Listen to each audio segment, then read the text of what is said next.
Welcome to the One Big Thing podcast, where inspiration meets transformation. I'm Steve Campbell, your host, and I invite you to embark on this exhilarating journey with me. Are you searching for that extra spark, that push to propel you in the right direction? Look no further. The One Big Thing is all about bringing you incredible guests from diverse backgrounds. So picture this: professional athletes, visionary business leaders, fellow podcasters, and even awe-inspiring stay-at-home moms who are all conquering life's challenges. Get ready to seize your moment of greatness. Don't miss out. Subscribe and follow the One Big Thing podcast today.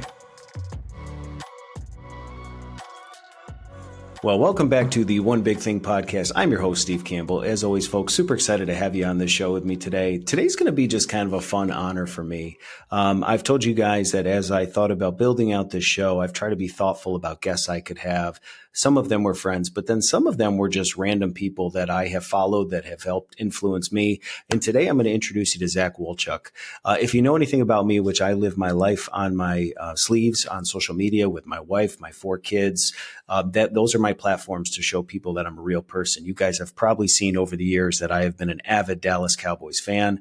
Growing up in upstate New York with 2 older brothers, my father and I have always connected around Cowboys football. And so when I thought about people that I might have on the show, Zach Wolchuk is somebody that I've been following through different YouTube channels related to the Cowboys. And I just used Instagram to my advantage, sent him a DM and said, hey, man, you want to run with me on this vision I have called the One Big Thing to come on and tell your story? And so I want to help welcome to the One Big Thing studio today, Zach Wolchuk. As always, give you guys an opportunity here at the beginning, which you're going to see us interact. If you're new to the One Big Thing, you can head over to NQR Media on YouTube. That's NQR Media. You're going to see me rocking my Dak Prescott jersey today. See Zach and I going back and forth. But you can also check out the One Big Thing on every major podcast platform. But Zach, welcome to the studio. Why don't you take a minute or two here at the beginning? Let listeners know kind of who you are, what does day-to-day look like, and what's going on in your world these days. Yeah, Steve, thank you so much, man. It's a privilege to be on the One Big Thing podcast. I've been following you. Since we've been chatting. I think you're doing a great job. I really, really do. Thanks, I man. love the Dak Prescott jersey, by the way. I think it's great. We got to give Dak all the love we can. But so I work at 105.3 The Fan, which is the flagship home of the Dallas Cowboys and the Texas Rangers in Dallas-Fort Worth. And I host the G-Bag Nation, which is one of the afternoon shows that we have. It's from 2 to 7 p.m. weekdays here at 105.3 The Fan.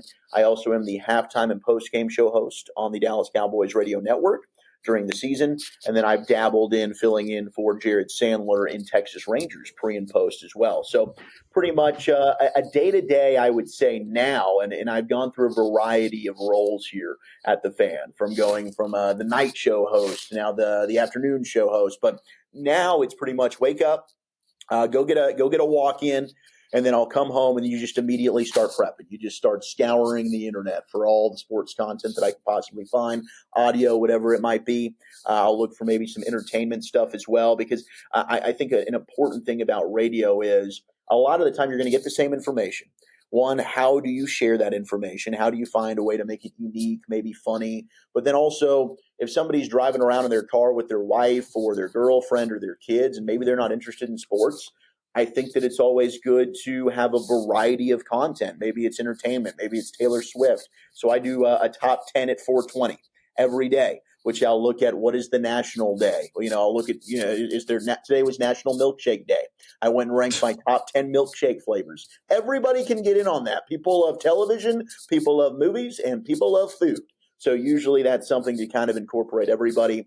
And then I'll show up to the studio. I'll meet with the other guys on my show, and we'll just kind of hit the ball running that way. Well, and I love that. Whether you're doing radio, whether you're doing podcasting, if you are a content creator of any kind, one of the keys when you make content is how do you draw even more people into it? And so as I've thought about the One Big Thing myself personally, I've said that I don't want to just have this be a business podcast. I don't want to just have influencers. I want to have stay-at-home moms. I want to have athletes. I want to have people from all walks of life, because again, I never know how my listeners are going to engage or interact with somebody's story. So I love that you're trying to make sports fun, but I would imagine that you haven't always been in the position you're doing, radio today. So do you want to kind of share, as far back as you feel you want to go in this conversation, how did we get to where we are today? What has that journey been for you personally?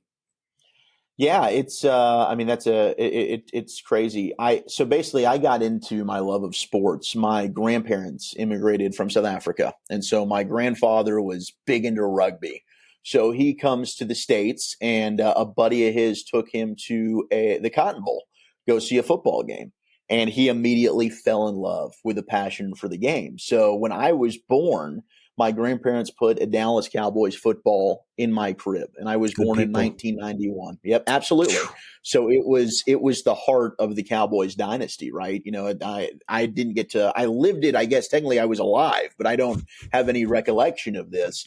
So they used to tell me, I'm like 2, 3 years old, I'm crying and screaming, and every year the Super Bowl video comes out about that team, and it follows their entire season. So they would basically put and just replay on a loop the 1992 Dallas Cowboys Super Bowl season.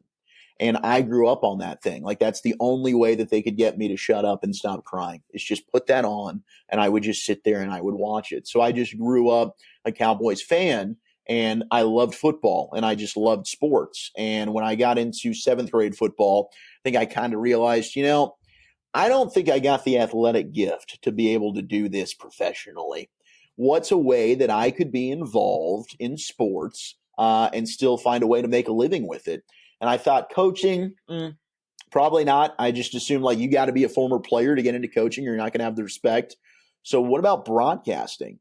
So I just kind of I created my own podcast that I just did by myself, like starting in ninth grade. And I called it The Nosebleed Seats, the show everybody could afford to listen to. And I just did that by myself. I went to the University of North Texas. I heard it was a great broadcasting school. I majored in communications because I believed I'll be able to do this. I believed in my talent, but just in case, I wanted something a little bit more broad than like radio and television and film or converged broadcast media or whatever those majors were. And I got involved with the radio station there, KNTU at North Texas. I got involved with NTTV, the television department there. Met a lot of great people. Through that, I saw that there was a poster for an internship at 105.3 The Fan. I'm like, man, this is awesome. I love the Fan. I'd love to intern there. So I reached out and I got the internship, and I got to intern with the G-Bag Nation, the show that I currently host on right now. At that time, G-Bag was my favorite show on the station, and they were in middays. They were from 10 a.m. to 3 p.m.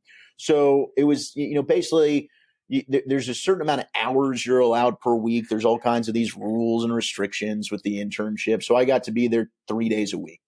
And I would go in, and pretty much my job was to work with Lucius Alexander, who is the producer of the G-Bag Nation, still is, and is the best producer in the business, bar none. Lucius is an incredible talent that it goes underappreciated.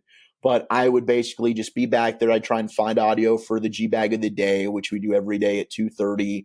Or if Gavin Dawson, or at that time Mike Bassick or Jeff Kavanaugh, needed audio or help with anything, I'd go and find stories and, just do grunt work. And during that internship, I already had planned a trip to Israel. So I'm Jewish. And being Jewish, you're allowed, everybody has birthright, which is you apply through New York City, the Jewish Federation. And I think it's up until you're 25 years old. It's an all expenses paid trip to Israel. All you got to do is get to New York, and they'll cover everything else. So my sister, I'm not going to go through those hoops. My sister did. So my sister sets this trip up for us. We went to Israel. So I was gone for about 2 weeks. I come back, and I'm telling them about, in the pre-show meeting in the very room that I'm in right now, the 105.3 The Fan penalty box, and kind of pop that over there. And Gavin Dawson looks at me. He's like, man, this actually sounds pretty interesting. Do you want to come on air and do you want to talk about this? Like, yeah, I'm sure. I'm down. Let's do this. So I go into the room. He looks at me and he says, you better be really, really entertaining and interesting, or else I'm going to cut you off and we're going to kick you out. I said, okay, no pressure. One shot, one opportunity. You better capture this, or you're going to let it slip. So Was that Eminem? Was that an Eminem quote? Okay. Eminem. So we start the segment. I do the segment. It goes well. The segment goes the entire time. And next thing I know, I go back into we call it the Pimp Cup, which is basically the producer studio. And Lucius is like, hey, man, look at all the fan text. Everybody thought you did really well. Then Gavin Spittle, our program director, comes over and he says, man, what do you want to do? I said, I want to do this. I want to be a talk show host. I want to be a sports host. I mean, my dream was always to eventually take over for Brad Sham and be the voice of the Dallas Cowboys. There's still time. I don't know that. You got Maybe. I think my buddy Kyle Yeomans might have that cornered, but either way, I would still love to get in the booth with him. As a color guy, I would always do the color broadcasting, like at UNT when we did the Denton ISD game of the weeks. But I love that. I mean, I love calling football games. But told him this is what I want to do. So he put me in the side studio. I recorded some demos. And even when the internship was over, I think that they had some interest in bringing me aboard in some capacity. And so I had one semester left at UNT. I graduated in December. That November, I reached back out. And Tim Collins, our assistant program director, said, hey, timing's right, man. We just actually had somebody leave. So do you want to come, we'll come interview. And I ended up getting hired part-time. And from that point on, that was in 2016. So I worked as a part-time guy at the Fan doing literally every single job that was thrown my way, whether it was pulling highlights for Cowboy games, pulling highlights for Ranger games, working overnight board hopping where I would come in at 11 p.m. and I would work till 5:30 a.m. or the weekend shift where I would come in at 11 p.m. and I would work till 8 a.m. And you get paid. I got paid $10 an hour to do this, but I didn't care because I was pursuing my dream and I believed that eventually this would work out. And on the side, I was still doing my Nosebleed Seats podcast. And the beauty of it at going to North Texas is through that NTTV, which I brought up earlier, there's a show called Sports Zone, which I auditioned for. And they basically, I was cast as a host and I was going to alternate shows with another guy who they cast as a host. His name's Eric Chiafalo. And Eric Chiafalo is now my co-host at the Fan. And Eric got to talking with me. It was just after I got done with the internship at the Fan. He's like, bro, I love the Fan too. I'm like, dude, I can help you give you my contact information. Maybe you can get on with the Fan. And then he said, do you want to go to lunch sometime? He takes me to lunch to this taco shop called El Pariente. We sat down. He's like, dude, do you want to do a podcast together? I'm like, Eric, I've got a podcast that gets maybe 10 listens or 10 views a podcast. I'd love you to join me. I talk to myself for about 30 minutes to an hour every single show. So Eric and I, we do the Nosebleed Seats together, and that really took off from there. And we would send our stuff to Gavin Spittle. Eventually, through climbing up the ranks, doing all the grunt work and whatever job was thrown my way, probably 4 years into my career at the Fan, working part-time, they offered me a weekend shift. I started doing weekend hosting. And they were like, hey, we're going to give you more opportunities, holiday fill-ins. I would host with Jesse Holly or Parker Hillis or whoever it was.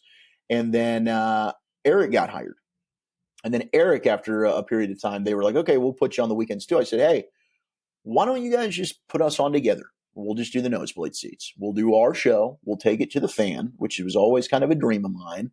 And we'll see if you like it. Well, they liked it. And then the timing's everything in this business. And I've been able to fast track this. I did a lot of BS work. Don't get me wrong. And did not make any money. During all of this, I was still working as a manager at Chick-fil-A to actually earn a decent income. And I was a manager at Chick-fil-A for about a decade to be able to support this. So eventually they're like, all right, Ben and Skinner are leaving the station, which was our midday show at the time. And they promoted the night show, which is the KNC Masterpiece, which is now our current midday show. And we said, hey, we want that night show, which is 7 p.m. to 11 p.m., weeknights when the Rangers aren't playing. So, all right, we'll give you a shot. Well, they gave us a shot, and we lasted there for 3 years. We became the number one night show in the market.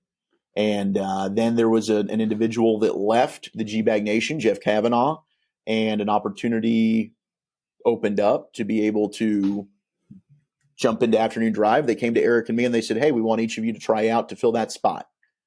We said, no, you take us both or we're not going to do that. I mean, I'm somebody that's extremely loyal. I'm not going to put us in a position where there's some kind of like weird friction. I mean, obviously you got to look out to yourself for an extent, but I think we're better together than we are separate. And they said, okay. So they tried us out. They tried a couple other guys out that are very, very talented as well. They came back to us after the process and they said, we're going to offer you the job. Wow. So we got to move from the night show to now host what has been the number one afternoon drive show since we've joined in DFW. I mean, we're competing. We've been number one. We've dropped to number 3. But ever since Eric and I have been on the show, we've been a top 10 show. And I'm very, very proud of that. And it's been a long road with a lot of ups and downs and some, things that go on with the business that I don't know if they'd love me to talk about, but I'm an open book. You can ask me anything you want. But sure. It's been crazy, man. It really, really has. When you take a step back and you look at it, it's a blessing. And the thing that, the steps that go along with it on the way, you just always got to have the belief, and there were times where I thought, I don't know that I'm ever going to get there, but I never quit believing. And I gotta, thank my parents for always having my back and pushing me to do that. And then of course my grandparents, who I've lost recently this past year, for giving me that initial, man. Yeah, no, I mean, thank you. I mean, this is the first Cowboy season I've had without either of them. And if it weren't for them, I probably wouldn't have these kind of dreams or aspirations, because they're really the root of it all. Well, I think, not that you and I even talked about this with your grandparents beforehand, but I don't know what it is about sports and familial bloodlines, but for me, there's something about going back to being a little kid with my dad that I don't know if I told you leading up to this show. One of my dreams over my lifetime was to go to a Dallas Cowboys game in Dallas with my dad. And 2 years ago, when the Cowboys put a beating on the Giants at home, my brother and my dad happened to be going to a conference in Dallas together. And they just said, hey, there's a game in town. Do you want to go? And so I went to that game. I brought the only other Cowboys jersey I have, which is my Roger Staubach throwback jersey, and I packed it in my suitcase. And we went to this game, my oldest brother, my dad, and myself, and sat basically in the nosebleed sections of AT&T.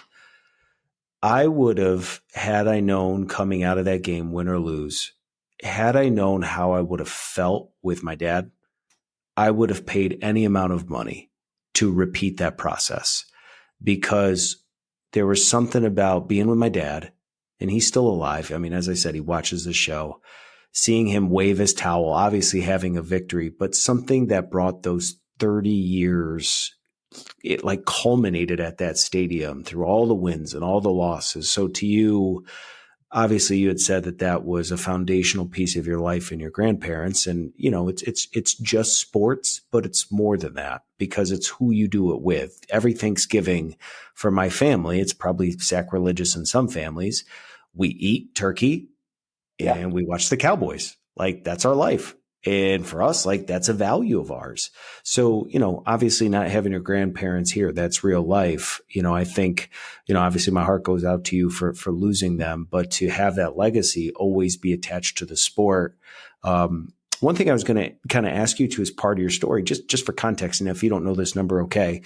Sure. DFW, Dallas, Fort Worth, we got listeners from all over the country. When you say the market, like, how large listenership of a market is Dallas Fort Worth? I would imagine it's fairly large as far as just actual listeners. Yeah, so I don't know the exact number, but I do know in terms of, markets across the country, we're considered a top 5 market. Wow. I think we were number 4.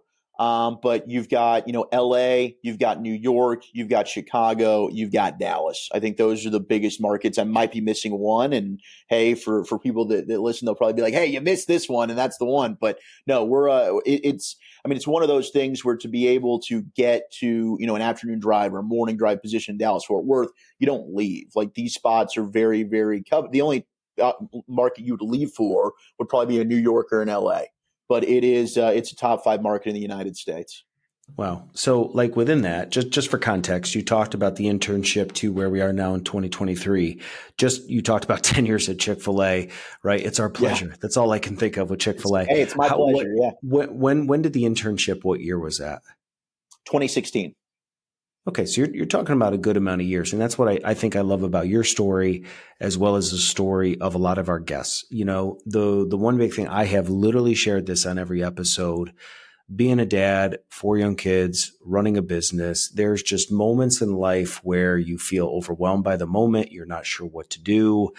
You can feel loss even on paper when things are successful. I realized that there wasn't a lot of people in my life that I could share the things that I was going through. And I got to a point in my car where encouragement has always been one of my gifts. It's been one of my strengths. It's what I love to do. I see people and I naturally want to encourage them. And I thought, you know what? I'm going to give away the thing that I need the most. And so I started the one big thing with this vision of, man, with every guest, I'm just going to love on them, bring them on, let them tell their story and encourage them. And so there's a lot of listeners that, I'm 37, are in this stage of life, late 20s, 30s, 40s, kind of navigating their way through the twists and turns that you described. Maybe from when they started off in high school to where they are now, maybe that path for whatever reason didn't look like how they had set out. But what's been cool about every one of these podcasts is that if you're consistent and you're faithful to the process and you're willing to put in the time, so many people in our generation get knocked with a label of not wanting to work hard and being entitled. And is that true? Sure. I mean, if you want to take that broad of a brush, I could probably find a handful of people that fit that narrative. But what I think what's been cool about this podcast is it's been an opportunity for people to have a voice that, for all those years in grinding and barely getting paid. And, we don't all understand radio and broadcast. Just to champion you for a second to get to where you are together now and seeing you with Eric. Obviously, as a fan, I see you guys all the time. But to people that don't know, obviously head over to 1053 The Fan. You can watch it on YouTube. You can listen. I think that story that you shared really can resonate with a lot of people who, whether it's professionally, aren't where they thought they would be, whether it's relationally, they're not where they thought. Maybe they've had a loss in their life like you've gone through, whether it's a grandparent, a parent, a spouse, a child, God forbid. And there are people that out there that just need hope. And I think what's cool about your story and what I picked up from it is obviously being a huge Cowboys fan. It sounds like you got a little Micah Parsons in you. For those of you that don't know, Micah Parsons is probably one of the best defenders to come out of Dallas in years. And why I'm saying this is I watched a little bit of his NFL documentary that as he was training, he visualized playing for the Dallas Cowboys. And he basically convinced himself and spoke into life, I'm going to Dallas. And there was this very cool video of draft night where he really, on most people's radars, because I remember listening to you, didn't seem to be a consensus pick for the Cowboys. But when you get to see this like back footage of this guy was literally professing, I'm going to go to this team. And when his phone rang that moment, when I listened to your story, what I think is very cool is like, this is the radio station that you wanted to work for. And yeah, if in 2016 they would have said you want the afternoon show, I'm sure you probably would have accepted it in open arms, but you probably would have failed miserably because it takes making mistakes on air. It takes dropping the ball. It takes mistakes in life to fine tune our skills so that what you see today, it's very easy for people, especially with sports, to be armchair quarterbacks or armchair coordinators or ask better questions. Or it's never been easier in 2023 for people to be critical of people they've never met, assuming that they can do it better. But I think what's cool about your story, and I kind of want to dive into a little bit, is just those big life lessons that you've learned along the way that have propelled you truthfully through self-determination and just, consistency being there. What has been kind of in your world to where you are now, being one of the highly sought after radio shows, what's been the big life lessons? Or if you could look back to encourage a younger self, a younger Zach, if you had to look backwards to when this started, what are the wisdoms, the truth nuggets that you would share to that listener who's out there today that just needs a little bit of inspiration? I would say probably perseverance. You can't give up. You got to keep pushing forward. And there were a lot of times, I'm working during the day at Chick-fil-A. I come back, I'm then, got to get ready for a show, come back and do the 7 to 11 show. And you think, my gosh, you're just going to be a part-time person forever. Should I end up looking at changing careers? Is this Is this enough for me? Am I okay with that? But you've got to have self-belief. Yep. And if you have that and you have that drive and you believe in yourself and you want something bad enough, you will tough it out until eventually you achieve that goal. And I'm fortunate enough to have said that I've done that. I've been able to accomplish that. And hopefully, it continues to just improve and get better and better. But I think a lot of people probably went through tough times during the pandemic, right? Mm-hmm. Well, for us, we got offered a full-time contract at the Fan literally a week before the pandemic hit. I was finally going to be on salary. I was finally going to be making benefits. I would have been able to, move out of mom and dad's, get a place for myself, and not have to work at Chick-fil-A. A week later, the sports shutdown happens, right? And I'm thinking to myself, oh gosh, okay, what's going to happen here? We signed these contracts and then there's a freeze on everything, right? Nothing's moving forward. No new full-time hires. Little did I know, 3 years later, I still don't have that contract back. I'm still just grinding and gutting it out, the same thing you've always done. And you look up and 3 years has passed and you're thinking, my gosh, how long can you really keep doing this? And then the opportunity to join the G-Bag Nation, the afternoon drive show, emerges. And that's how ultimately we were able to get the opportunity to get a full-time position. And you make the most of that. So perseverance, belief in yourself, as much as you doubt or you think maybe something will never happen, if you will it and you want it enough, it will. And you just gotta keep grinding through all the trash, and eventually it will pay off for you. And it has. And there's still some things, obviously, that behind the scenes, we deal with that hopefully eventually, are better for us in terms of, a financial situation. But either way, it doesn't matter. It's an honor and a privilege to just have the platform that I have and to be living literally what has been my lifelong dream in my home city of Dallas-Fort Worth. I was born and raised in Plano, Texas, born at Medical City of Dallas. To be able to cover the teams that I've grown up loving and being a Dallas Cowboys fan above anything else, they were my first love, is surreal, man. It really, really is. Well, and I didn't even plan to go there in that moment, but just when you're a fan of something and then you are thrust into an opportunity to be exposed to the people that you kind of fan over, like what has that experience been for like you personally, that, we are all tuning into NBC, to Fox, to CBS, to watching these larger than life characters on screen. We're buying their jerseys. We act like we know them the way we comment, but you're around them all the time.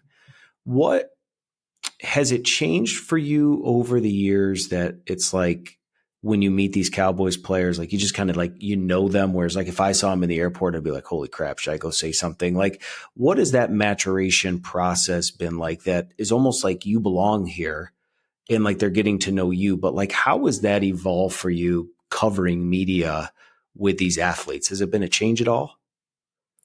Oh man, that's interesting you bring that up, because personally for me, no, I have to hide the fanboy. I do. I've got to hide the fanboy in me every time this happens. Like if I were to go, I've interviewed Dak a few times now. If I were to see Dak in an airport, Dak's the nicest human being you'll ever meet in your life. I would be like, ooh, should I go up and say something? Like, would Dak even remember me? I don't know. I probably wouldn't. Like I'm not that type of person that's going to go do that. But in an interviewing situation, no. The only time it's really been like I'm nervous, I'm like, oh my gosh, the moment's too big for me, was Jerry. Jerry Jones sits down across from you, and he's in just sweatsuits and sunglasses, and he's looking at you. And he's okay, I got two new guys here. I got two old guys that I know who the hell they are. I'm thinking I can't mess up in front of Jerry Jones. So we reset. It's my first question. Like, all right, Jerry Jones, owner GM here on 105.3 The Phone on the G-Bag Nation. Oh my gosh.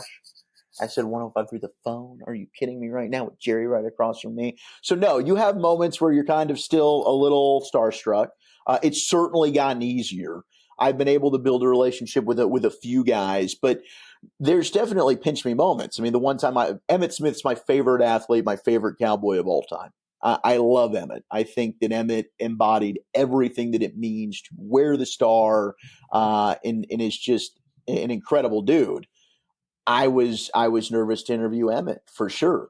So like that stuff, and honestly, if it ever gets to the point where it's just like you don't care, it's not cool to you, you probably shouldn't be in the business, man. Like that stuff's cool to be able to interview Micah, and Micah keeps receipts. You brought it up.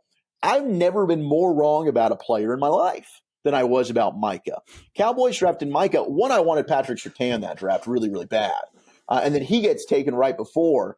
Cowboys end up with Micah, and I'm thinking, okay, they draft another off-ball linebacker. Nobody saw at Penn State Micah's ability to get after the passer and the pass rush abilities. Now he's the best defensive player, in my opinion, in the NFL. The dude's an absolute stud.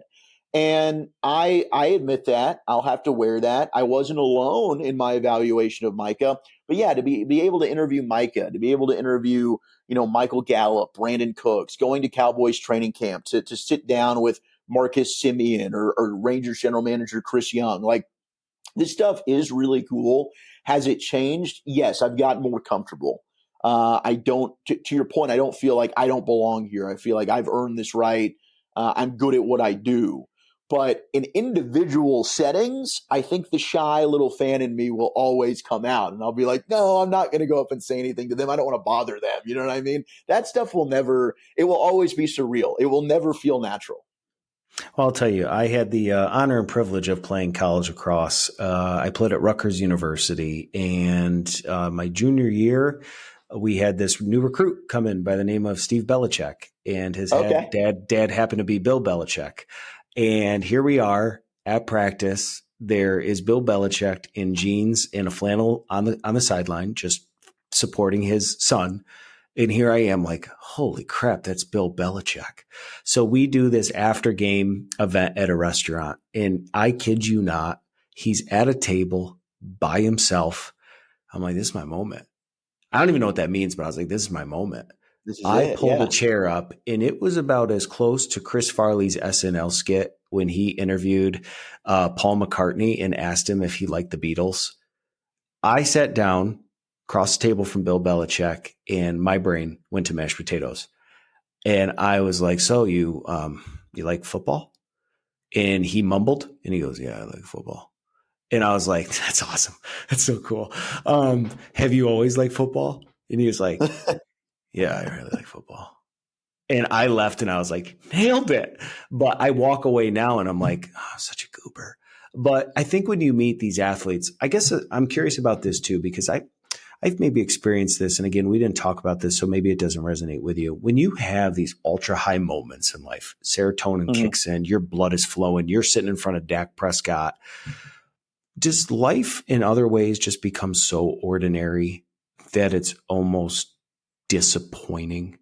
And I don't mean that to sound weird, but I think sometimes when you're, I don't want to say the pinnacle, but you're ascending into success, whatever that looks like in business, or maybe you found the love of your life and you're finally married. It's the thing you've always been waiting for. You've always wanted to be a parent.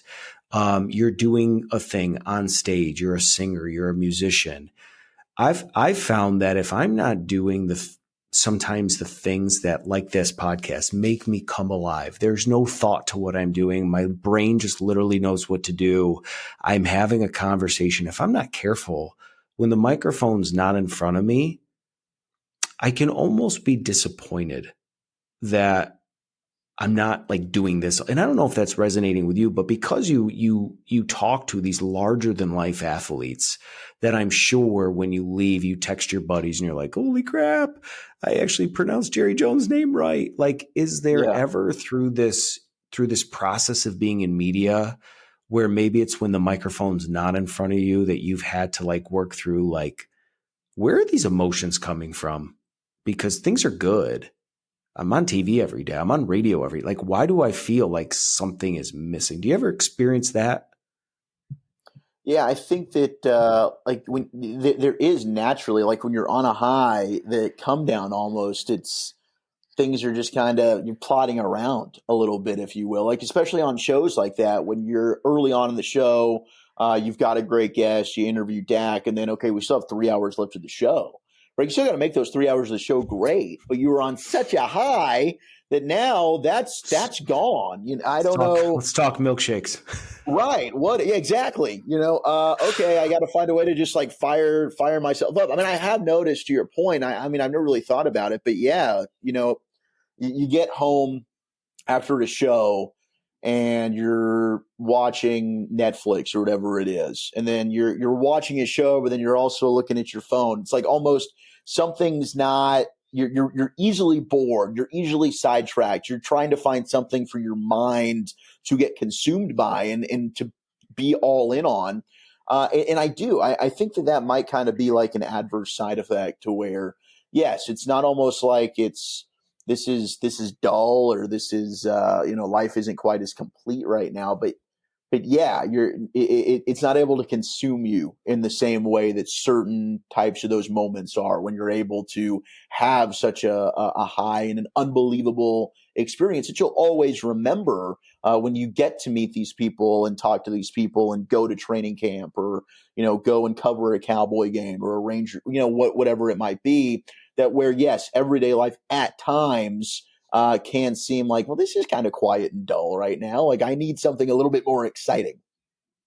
Yeah, I found when we do our start, stop, continue at the end, I had said in my first episode with my wife, who's incredible, that my stop was the endless scroll of Instagram reels or just YouTube videos, because I have found that for some reason, the stupidity of just watching 8-second clips takes me to a place mentally where I don't have to think about being a dad or my responsibilities or work the next day. And I think what we're basically trying to do is almost divert that feeling that we have when you're in a meeting with a client, or you're on the radio, or you're in the operating room, or you closed a deal. Those parts of your life are a blessing. They're an honor. But if we're not careful and our identity can somehow be caught up in that, then finding ourselves kind of in the mundane of life is where maybe sometimes people start to get early onset depression, or they don't, have a way of allowing their mind to sort through. And this is something I've talked about with a lot of guests, is just taking control of your emotions. Like, where did thoughts come from? Not allowing yourself to dwell on things that really you shouldn't be spending any time with, and just like being aware that there's going to be sometimes things going through your mind that aren't the best for you today. But I just think with you being in media, that's kind of fascinating, because you've kind of achieved in many ways the thing that you set out to do. You're living in many ways the life you wanted to live with the sports team that you grew up supporting. I mean, is that common within sports radio, that most, radio hosts support or love the team? Or for many other people, it was just the job? If Milwaukee called today, like, I'm out. If Philadelphia called today, I'm out. Like, is it rare to find somebody that not only loves what they do, but loves the team that they're actually covering? I think yes. I think more so it would be your point of, people are living in Kansas City, or name the city, and then eventually they're able to work their way up to bigger markets. Like, I know our morning show hosts, Sean Sharif and RJ Choppy, who I love and do a fantastic job, but Sean's from Maryland, RJ's from New Jersey. Here they are now in Dallas because they wanted to get to a bigger market, and now they're covering the Cowboys. Gavin Dawson, who I host with, is from Portland, Oregon. Right. So I do think it's probably more so you have people that work their way up from other cities that eventually, get the call to Dallas or to Chicago or, Philadelphia, wherever it might be. That's a bigger market, so that they can, continue to climb the ladder. So, I think I'm very, very lucky. There are some others, even at our station that I know, like Corey Majors, who hosts the KNC Masterpiece. Eric is one of those guys as well. But yeah, I think it's rare. And I think I'm very, very blessed in that regard, to where, the team that I love happens to be in a big market, sure, but also it kind of fell into place for me to be able to, achieve the goals and climb up the ranks at the station that has given me that type of opportunity. Well, I got kind of two way. Here's your choose your own destiny book we kind of grew up with as kids. There's two trains of thoughts, kind of two questions. You can answer either one and we'll jump into it. I think what would be very cool is, in one way, talking about how you've just gotten better at your craft. What you've done year in and year out to become better at interviewing, to be better at sourcing material, the really super practical, like, here's what I want it done. So if you want to go down that path, we will. But something that has kind of come up in this conversation that's unique to this show so far that I haven't delved into, your relationship with Eric is fascinating because you had somebody else that was in this as much as you were. Had a very similar passion. And I would have to imagine that the similarities between the two of you, obviously being in radio, that's very similar, but having somebody that's like-minded around your age that is working towards a common goal, how that friendship has helped you, the benefits of having somebody, another guy, just somebody in your life that you can, when the contract doesn't come and you thought it was going to, like, how do you work through that together when you get offered an opportunity and you're like, no, I want this. So within those two realms, is there one that you want to tackle? And I'll make sure that as the host, we come back to it, either the super practical, just how you've grown as a professional, or just talking about friendship in general and what this relationship with Eric has kind of helped you through kind of in this journey of yours. Oh, there we go. Okay. I think the latter is fantastic. I could quickly answer the first part, in terms of a way of improvement, especially with interviewing. That's this trying to make it conversational, which I think you do a great job of, but people don't get that, right? You want to have a conversation with the guest. You want to try and make that person feel at home, feel comfortable, because then they're able to open up more to you, and you're able to get more from that experience both ways, right? So many times I think early on, I was just generic in questions. I'm like, okay, I felt forced to ask this, ask that. I think you just be yourself, be true to yourself and try and have a conversation. That was always advice that I got, when it comes to interviewing. And I think that's a way that I've improved just by the repetitions, just by doing it more and more and more, has helped me. Certainly, yeah, I think that it's very unique, the relationship that I have with Eric and kind of how we've been able to get to where we are. Because I think that, I think that both of us are talented in our own different ways.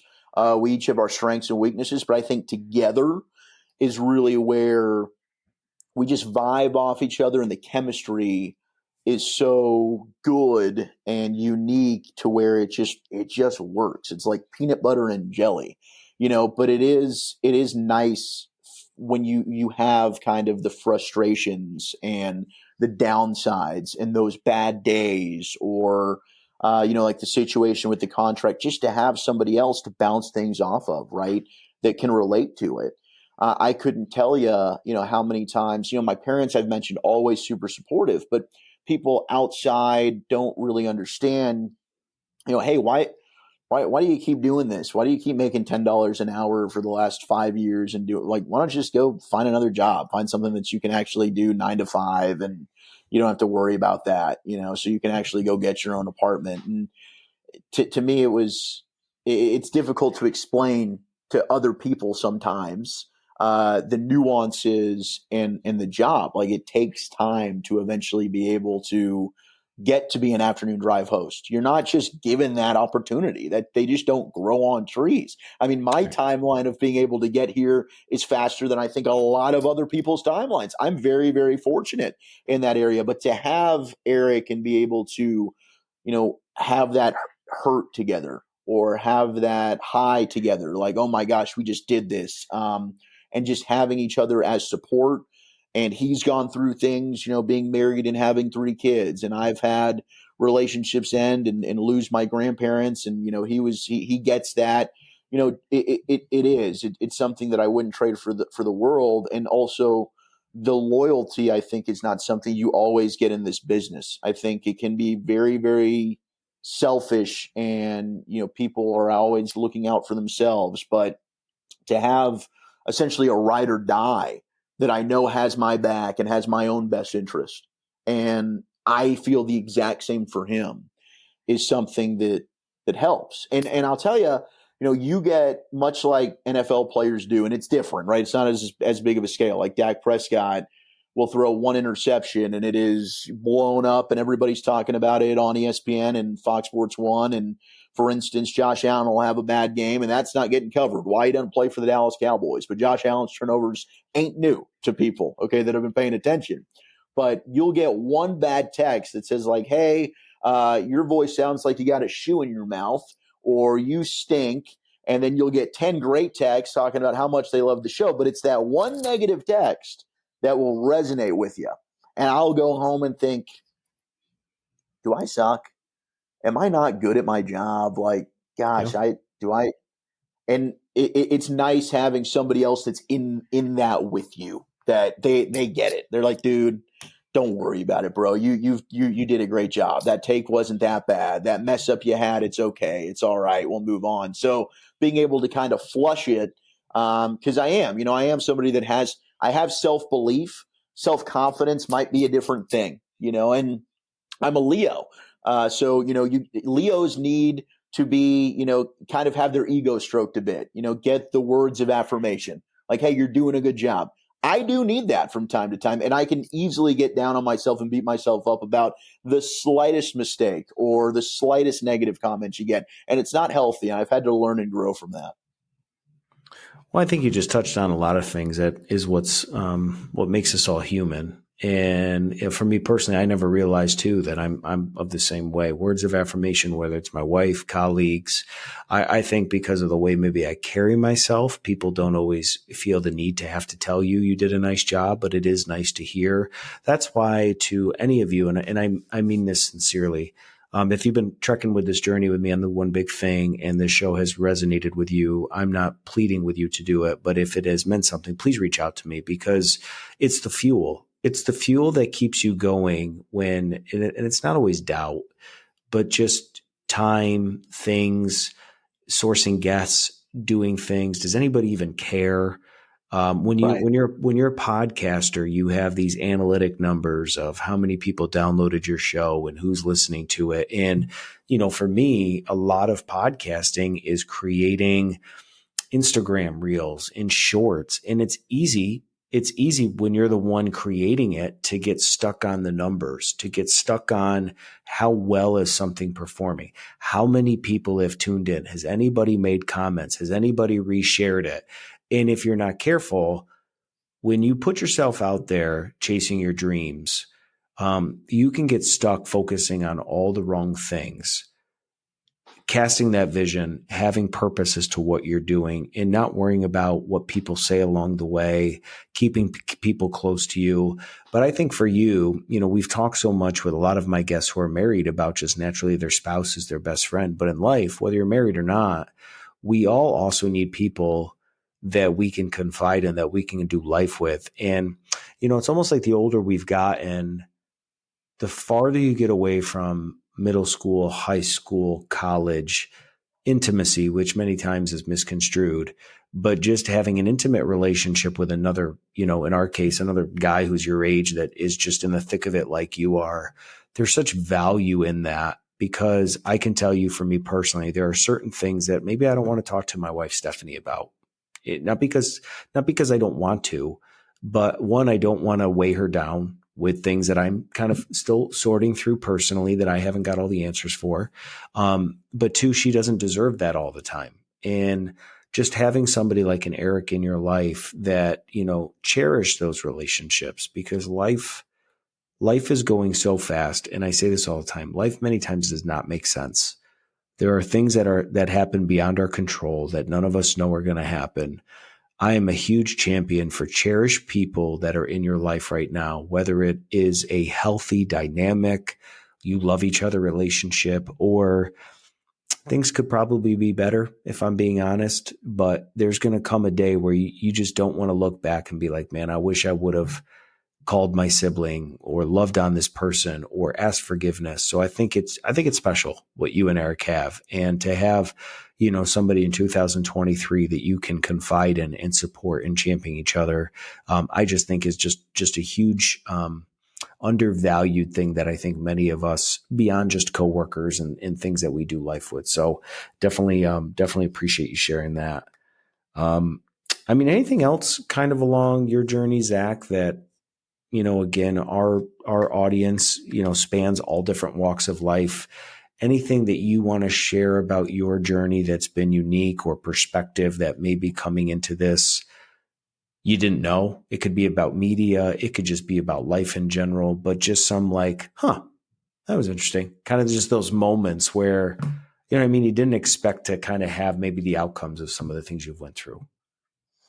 Yeah, I think that, people talk about social networking, right? To your point about relationships, man, this is all about relationships. It's all Mm-hmm. about who you know.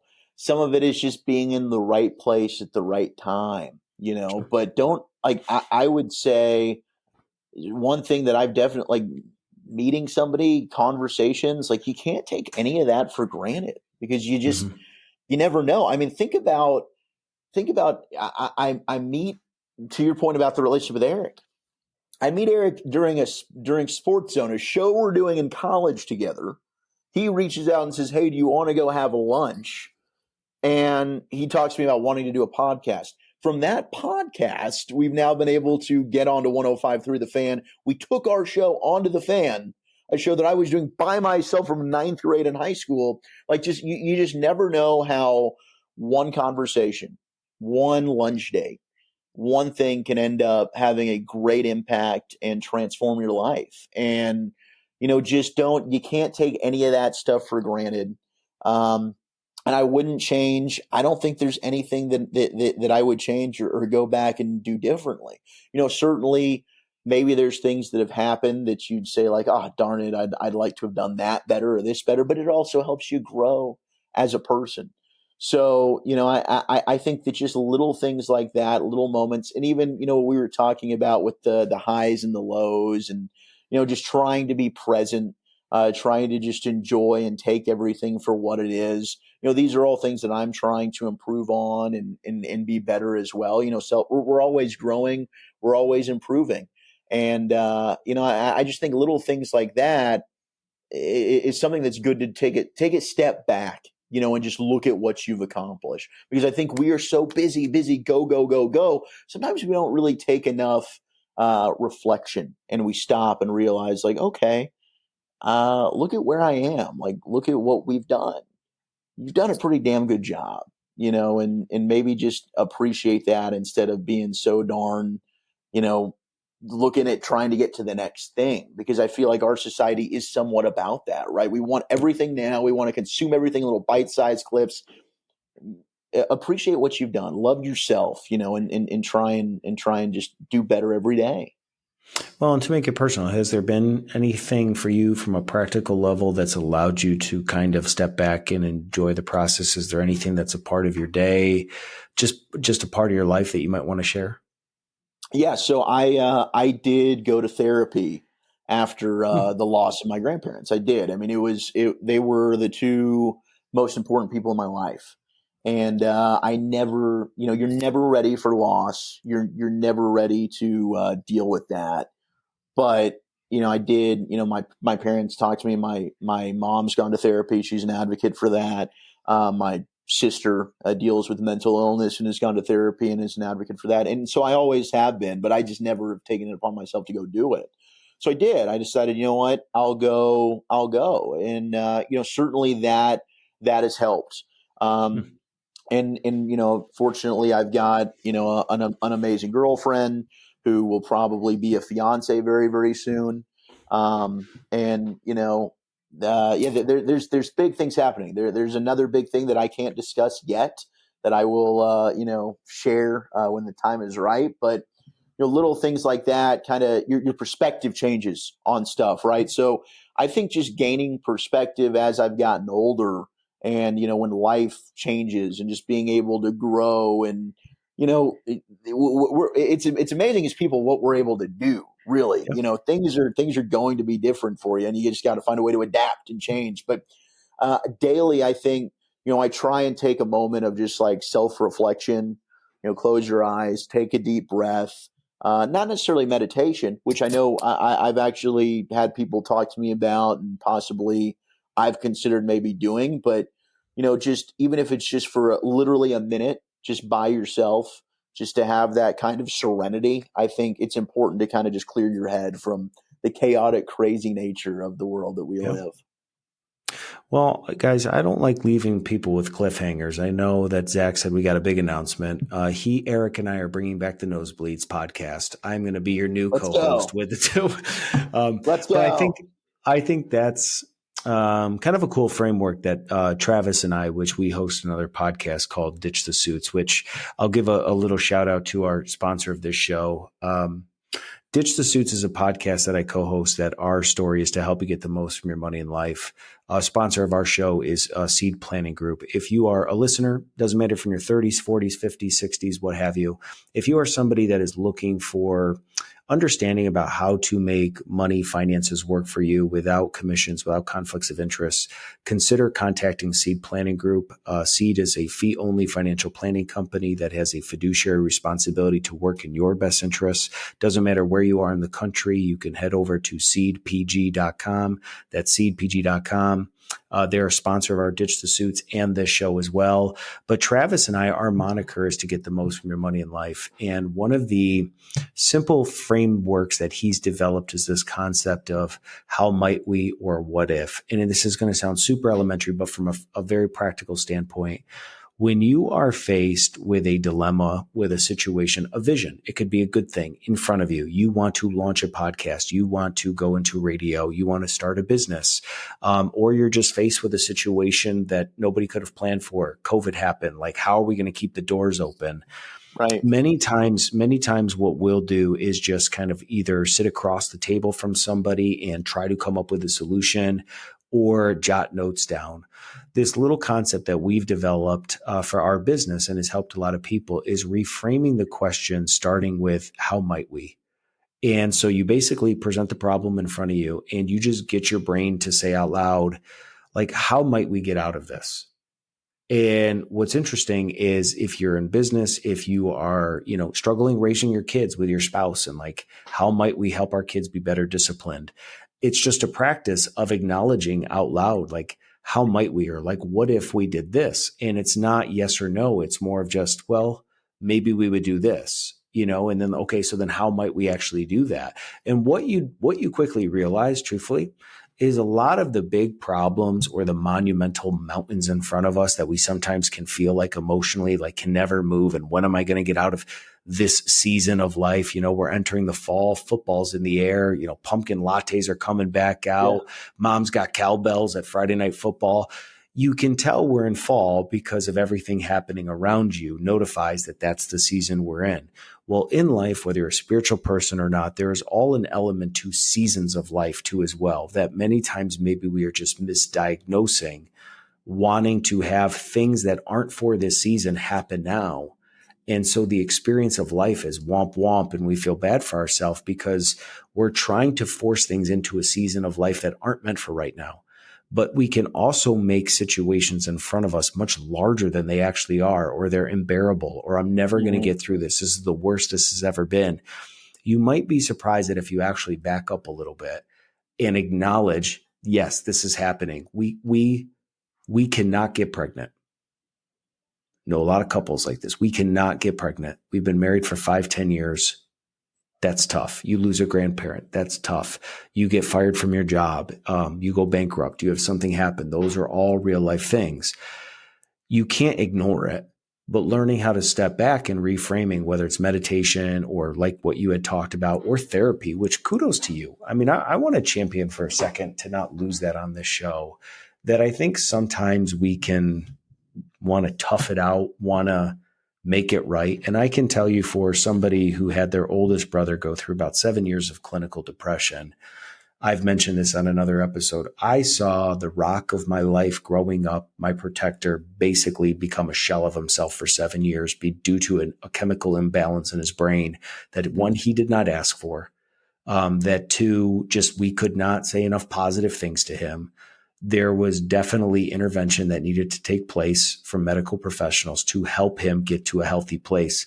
If you're somebody who just, something's been lingering for far too long in your life, it might be time to take that step and be brave and go and get, a therapy session and see how it goes. So to you, these are just little practical things. And this is why I started this show. I did not want to have guests come on that are larger than life, that just say these very vanilla, like, just be better, do more, try harder, just dream it and believe it. And it's like, just win, baby. That was actually Al Davis. But when you're going through stuff and you hear that, on the surface, it's good, but you just don't know what to do with it. And so I just love what you shared. So if therapy is a passion or an outlet that can help you, or meditation, or reframing things as what, how might we, or what if these are all little things that, like you said, the one big thing, you might be one conversation, one positive word, one idea, one network effect, one something away from breakthrough in your life. And if my hope is that you pick something up from Zach, that's what we want to do. So there's two things I want to leave with. We got start, stop, continue, but this was a fascinating kind of question as I was listening to you that, again, we didn't talk about. So if we botch this segment, that's okay, folks. You spent 10 years at Chick-fil-A while simultaneously doing the media. Yeah. Was there anything that you learned at Chick-fil-A that actually made you better for what you were passionate about? Ooh, man, that's a good question. Is there anything I learned at Chick-fil-A? Look, customer service, being kind, right? And just doing the right thing and going out of your way to help others. Like, these are things that you are ingrained in at Chick-fil-A. It's wanting to serve others, right? So I do think, in a way, those things can translate to interviews, to what you do daily, in terms of preparation, work ethic, that type of stuff, working long hours, that kind of thing. So I don't know like anything directly from Chick-fil-A in terms of the sports world, but just when it comes to, self, I think that absolutely. And it certainly adds an appreciation. There's a difference between getting up and going to open up Chick-fil-A at 5 a.m. and work until 3 p.m. to now, okay, I get to go sit and host a radio show for 5 hours. Perspective and appreciation, certainly, it puts that into perspective. Well, and the reason I asked the question is there's kind of two trains of thought, and then we'll close out with a start, stop, continue. For somebody that likes to take care of their body, I train, 4 days a week. It's something that I've just had a discipline from playing college sports on. What's fascinating about the human body is that many times the major muscles you're trying to work actually have to be built up by the smaller connecting muscles. And if you spend all of your time focusing on the major muscles and not enough time on the supportive, you may develop an unhealthy balance in your life. And when I think about your Chick-fil-A story, I'm not trying to have you draw parallels between Chick-fil-A and talking to Dak Prescott, but Sure. There was actually a fascinating story years ago about Dak that has never escaped my mind. I don't know if it was his rookie year or his second year, but they caught a video clip of him at Cowboys Stadium sitting on the bench. He had a water cup in his hand and he flipped it towards the garbage can, and it hit the top of the garbage can and didn't go in, and it hit the ground. He got up off the bench and picked the cup up and threw it in the trash and sat back down. And the cameraman caught it. Fox or whatever spent 4 or 5 minutes talking about the leader that Dak is. He's in the middle of a game.